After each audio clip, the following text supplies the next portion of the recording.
Good morning. এখন আমরা দাঁড়িয়ে আছি রামহরিপুরের ঠিক একটু আগে, মানে আমরা আমার বাড়ি বেলিয়াতোড় থেকে বেরিয়েছি, এখন যাচ্ছি কোড়ো পাহাড়।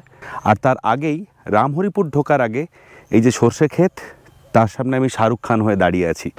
অনেকটাই দেরি হয়ে গেছে, আজকে সকালে কুয়াশা ছিল, তার সাথে ছিল ল্যাদ, তাই বেরোতেও অনেকটা দেরি হয়ে গেল। কোড়ো পাহাড় খুব কাছেই, মানে বেলেতোড় থেকে কোড়ো পাহাড় বেশ কাছে। এই যে কোড়ো পাহাড় বা তারপরে যে গাংদুয়া যাব, এই জায়গাগুলো যখন বাঁকুড়া বেড়াতে আসবে, মানে মুকুটমণিপুর কিংবা বিষ্ণুপুর, হাতে যদি সময় থাকে একদিন একটা গাড়িতে করে সুন্দর চলে আসতে পারো। এই যে আজকে যে রাস্তাটা দিয়ে আমরা যাচ্ছি কোড়ো পাহাড়, এই রাস্তাটা কিন্তু একটা দীর্ঘ সময়ের জন্য আমার সঙ্গী ছিল। মানে আমার স্কুল ছিল রামহরিপুর রামকৃষ্ণ মিশন, আর সেই স্কুলে আসতাম এই রাস্তা দিয়েই। এখন চারপাশে অনেক কিছু অনেকটাই বদলে গেছে। রামহরিপুর রামকৃষ্ণ মিশন মানে আমার স্কুল, সেখানেও অনেক আশেপাশের লোকজন আসেন এই সময়টায়, বিশেষত শীতকালটায়। তার কারণ সেখানে দারুণ সুন্দর বাগান করা হয়, মানে এত সুন্দর ফুলের বাগান করা হয়, সেটা সত্যি খুবই প্রশংসাযোগ্য। তো যাক, তারও কিছু গ্লিমসেস আমি দেখাচ্ছি যেতে যেতে। তো চলুন, আমরা এখন একদম ঠিক আমাদের স্কুলের সামনে।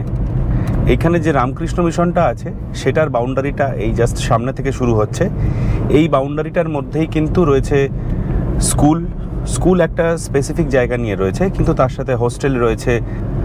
তো এইটা হচ্ছে রামহরিপুর, আর এর ভেতর দিয়ে গেলে আমার school Ramharipur Ramakrishna mission.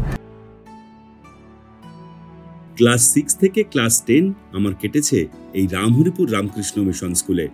School বয়সের এই লম্বা লম্বা গল্পগুলো আমরা প্রত্যেকেই আজীবন বয়ে বেড়াই, আর সময় পেলেই পাশের লোককে বলি। আজ সেই পাশের লোককেই সাথে নিয়ে এলাম, যাতে পরের বার থেকে গল্পগুলো বললে ভিজুয়ালাইজ করতে অসুবিধে না হয়, যেন গল্প শুনতে শুনতে ভাবনায় ডুবে গিয়ে ঘুমিয়ে না পড়ে।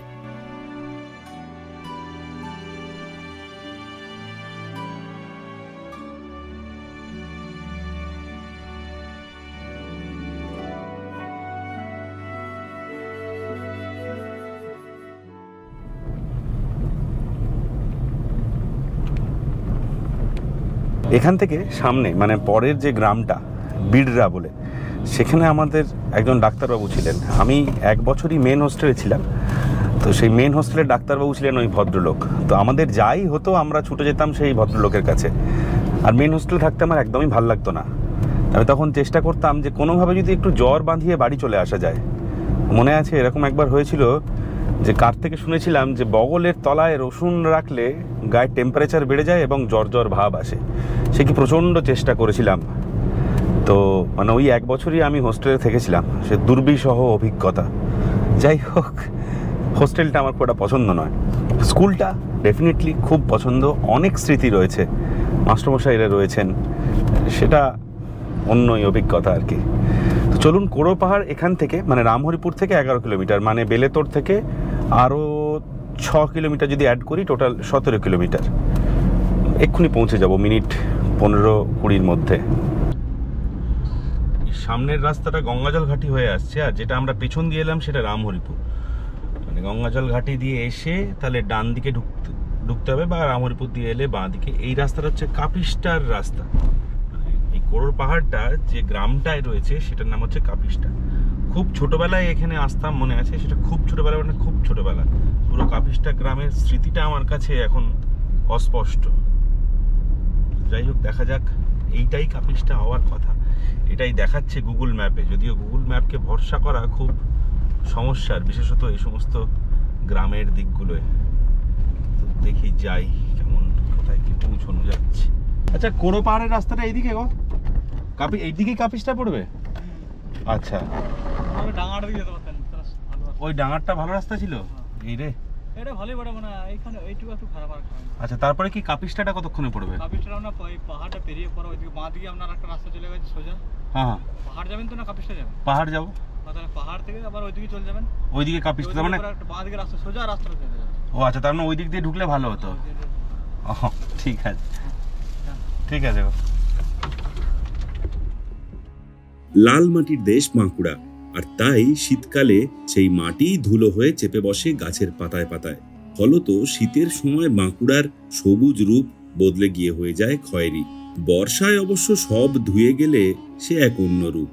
শীতের সময়টাতে বিশেষত কুয়াশার দিনগুলোতে ভিজিবিলিটি একটু কম হওয়ার দরুন ফাঁকা জমি মাঠ পেরিয়ে দূর দূরান্ত অবধি দেখতে পাওয়াটা সমস্যার ব্যাপারই বটে।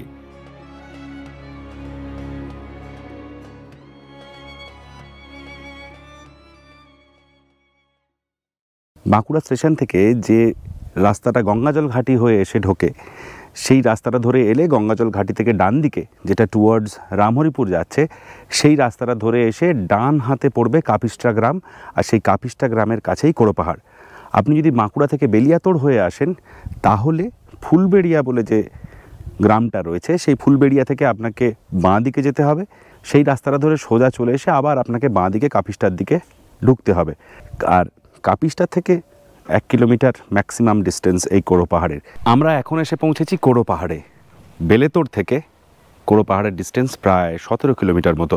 আর বাঁকুড়া থেকে যদি আপনি হিসেব করেন তাহলে কম বেশি 30-35 কিলোমিটারের মতো রাস্তা হবে কোড়ো পাহাড়।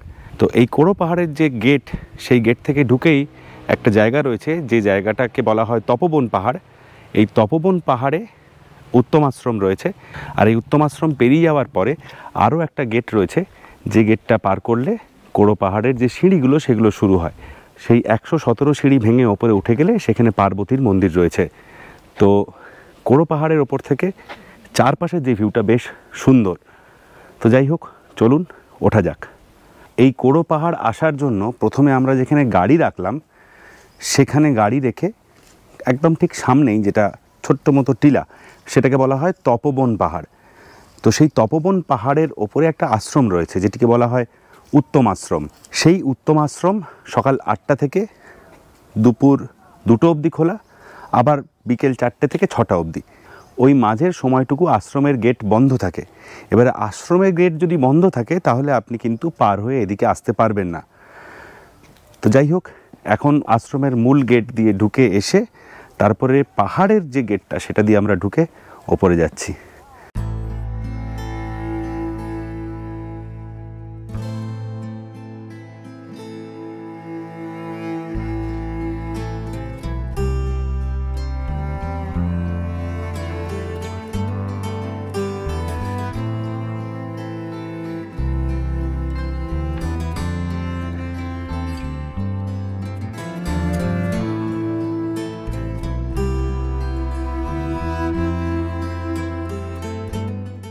এই পাহাড়ের চূড়ায় রয়েছে অষ্টভুজা পার্বতীর মন্দির। সেই মন্দিরের চারপাশেই আপাতত খানিকক্ষণ ঘোরাঘুরি করলাম। এখানের আশেপাশের লোকজন এখানে কিন্তু বেড়াতে আসেন। এরপর কোড়ো পাহাড় থেকে নিচে নেমে গিয়ে আমাদের পরবর্তী গন্তব্য হচ্ছে গাংদুয়া। আর গাংদুয়া যাওয়ার জন্য আমাদেরকে প্রথমে যেতে হবে গঙ্গাজল ঘাটি। সেই গঙ্গাজল ঘাটি থেকে দেখি রাস্তাটা কোন দিকে, সেটা গুগল ম্যাপই বলবে, কারণ গাংদুয়াও আবার এমন একটা জায়গা যেখানে আমি কখনো যাইনি। তো চলুন যাওয়া যাক।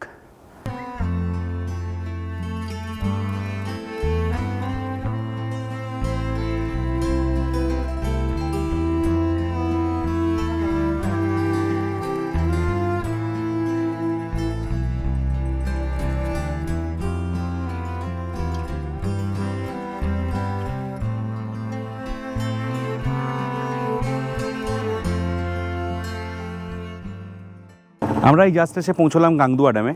কোড়ো পাহাড় থেকে গাংদুয়া ড্যাম মোটামুটি 5 কিলোমিটার মতো রাস্তা। আমাদের সময় লাগলো 15 মিনিট। এখন কিন্তু বেশ রোদ রয়েছে, বেশ গরমও লাগছে, তবে গাছের ছায়ায় গেলে ঠান্ডা। তো যাই হোক, এই সময়টা কিন্তু এই গাংদুয়া ড্যামের চারপাশে পিকনিকের জন্য বিখ্যাত। আমি ছোটোবেলা থেকে মূলত যে কারণে গাংদুয়ার নাম বারবার শুনে এসেছি সেটা হচ্ছে পিকনিক করতে যাওয়া। বেসিক্যালি মাইথন, পাঞ্চেত বা দুর্বা ড্যাম, যেগুলো আমরা ড্যাম এর আগে দেখেছি, এই ড্যামটা কিন্তু অত বড় নয়। শালি নদীর ওপরে তৈরি। জলাশয়টা এই আমার পেছনে, সেটা যথেষ্ট বড়, অনেকটাই বড় রিজার্ভার এটা।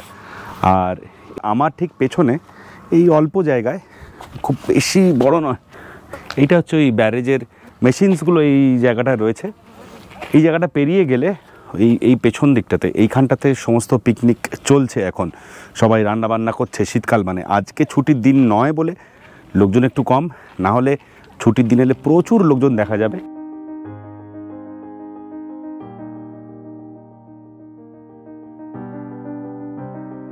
গাংদুয়া থেকে বেরিয়ে আমাদের পরবর্তী এবং শেষ গন্তব্য বাঁকুড়ার বিখ্যাত ডোকরা গ্রাম বিকনা।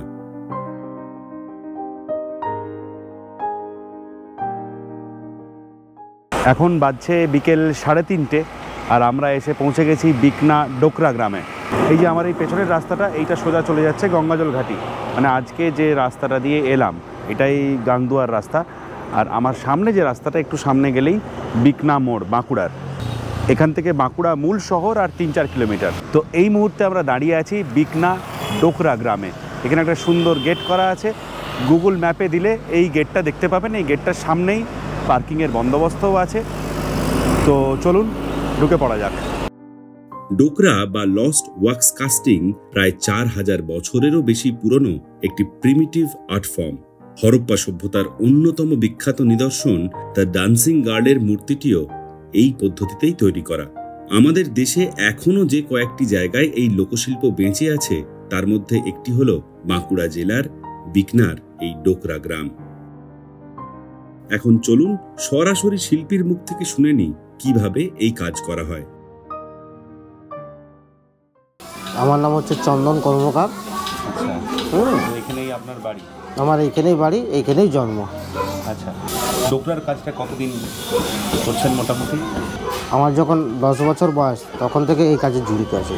আচ্ছা, ডোকরার কাজটা মূলত তৈরি হচ্ছে কীভাবে যদি একটু বলেন, মানে ধাপে ধাপে কীভাবে তৈরি করেন আপনারা? এটা একটা সরস্বতীর ছাদ হবে, হাঁস হবে। তো এটাকে প্রথমে ভিতরে মাটির টাকচারটা করেছি।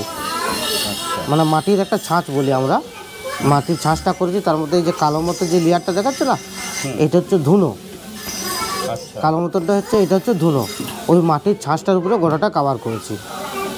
ঠিক আছে। আর এই যে যেটা দেখাচ্ছে লালচা পরা, এটা হচ্ছে মোম, যেটা এই মোমটা, হ্যাঁ দেখুন এই যে সূত্র বের করেছি।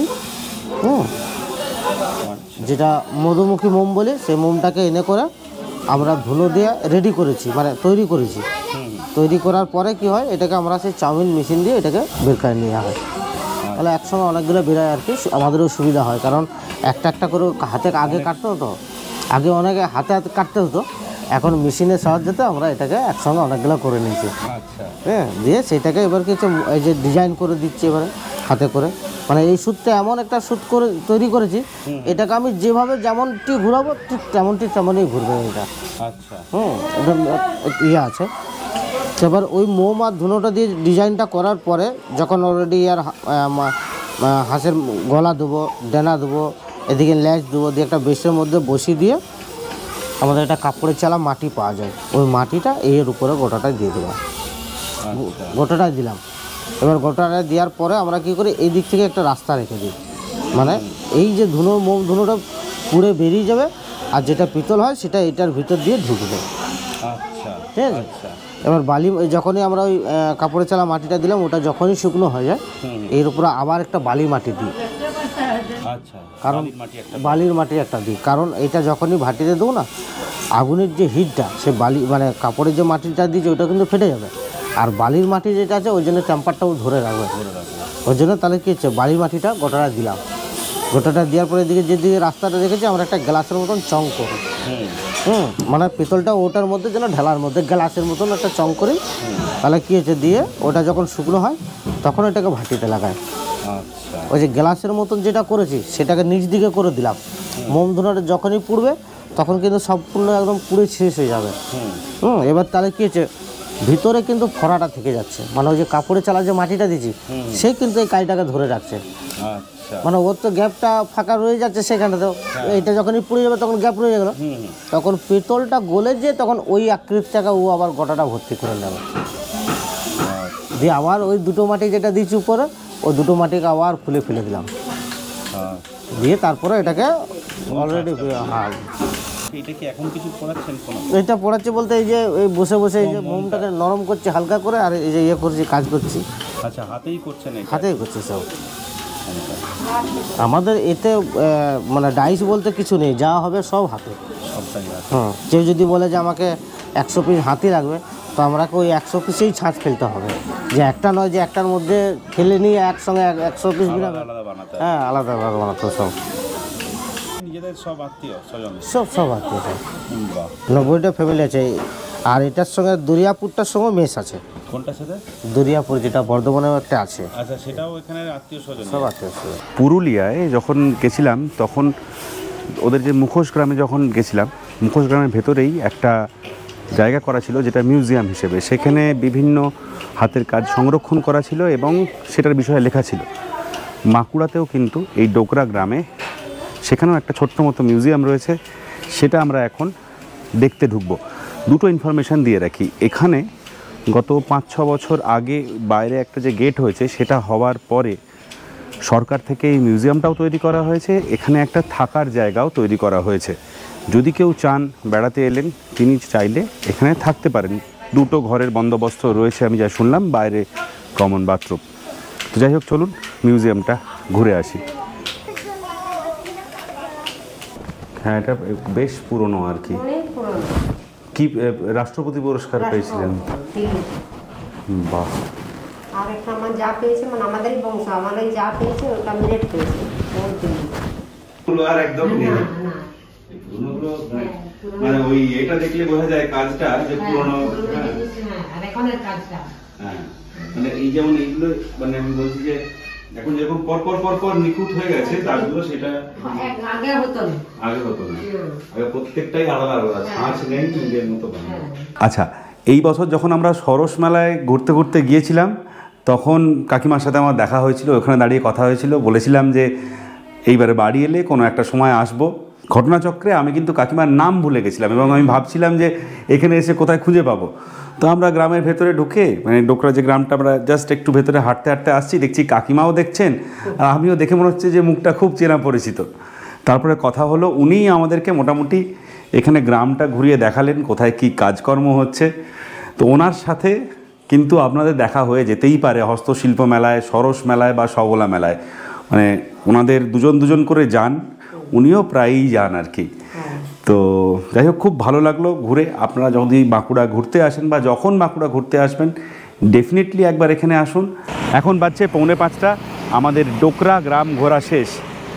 দুটো ইনফরমেশান দেব। প্রথম সেটা হচ্ছে যে জানতে পারলাম দুর্গাপুজোর পরে এই ডোকরা গ্রামে একটা মেলা হয়। এক্স্যাক্ট কবে সেই ডেটটা কিন্তু আমি জানতে পারিনি, তবে দুর্গাপুজোর পরে হয় এটাই ওনারা বললেন। তো তখন কিন্তু বেশ সুন্দর করে গ্রামটা সাজানো হয়, সেই সময়টায় এলে বেশ ভালো লাগবে। আর সেকেন্ড যেটা ইনফরমেশান, যেটা খুব ইম্পর্ট্যান্ট ইনফরমেশান, সেটা হচ্ছে এখানে আসবেন কি করে যদি আপনি কলকাতা থেকে ট্রেনে আসছেন। কলকাতা থেকে যেরকম বাঁকুড়া অবধি ট্রেন পাওয়া যায়, বাঁকুড়া স্টেশন অবধি এলেন, তারপরে বাঁকুড়া স্টেশনের বাইরে থেকে প্রচুর টোটো পাবেন যেগুলো এখানে আসবে। কিন্তু এখানে একটা সমস্যা আছে, সেটা হচ্ছে যে টোটোর কিন্তু প্রচুর চার্জ। মানে অচেনা লোক দেখলে তারা 300 টাকা 400 টাকা এরকম কিছু বলে, আদতেও কিন্তু এত টাকা টোটোর ভাড়া নয়। জেনারেলি এখানকার লোকজনদের ম্যাক্সিমাম 30-40 টাকা লাগবে এই অবধি পৌঁছতে। আর একটা অপশান আছে এখানে আসার, সেটা হলো আপনি বাঁকুড়া স্টেশন থেকে কোনো একটা টোটো ধরুন, তাকে বলুন সতীঘাট নামবেন, 15 টাকা ভাড়া নেবে সতীঘাট অবধি। সতীঘাট থেকে এখানে আসার জন্য টোটো পাবেন, সেটাও লোকাল টোটো, সেটাও 15 টাকা মতোই ভাড়া নেবে, 15 বা 20 টাকা দুটোই। আর যদি আপনি দুর্গাপুর হয়ে আসেন, দুর্গাপুর স্টেশনে নামলেন, স্টেশন থেকে বাঁকুড়ার বাস ধরলেন, বাঁকুড়ার বাস ধরে হেবির মোড় স্টপেজে নামলেন, সেখান থেকে ওই হেঁটে 500-700 মিটার এই জায়গায় কিন্তু লোকাল টোটো পাওয়া যায় যেগুলোর ভাড়া 10 টাকা। ফলে 300 টাকার টোটো করাটা কিন্তু মানে অহেতুক বলেই আমার মনে হয়। অনেক সস্তাতে যদি দরদাম করতে পারেন তাহলে কিন্তু এখানে পৌঁছে যেতে পারবেন। তো যাই হোক, এই দুটো ইনফরমেশান দেওয়ার ছিল। এরপর আমরা এখান থেকে বেরিয়ে যাব। আমরা এখন ফিরে যাচ্ছি বেলেতোড়ে। বাড়ির দিকে যাওয়ার পথে ধবনী বলে একটা গ্রাম রয়েছে, তার পাশে ভারত ধাবা, সেটা খুব বিখ্যাত। সেখানে আজকে আমরা পোস্ট লাঞ্চ সেরে ফেলবো। তো এই অবধি, চলুন আর একটু বাকি রয়েছে, সঙ্গে থাকুন। এই ছিল আজকের ভিডিও।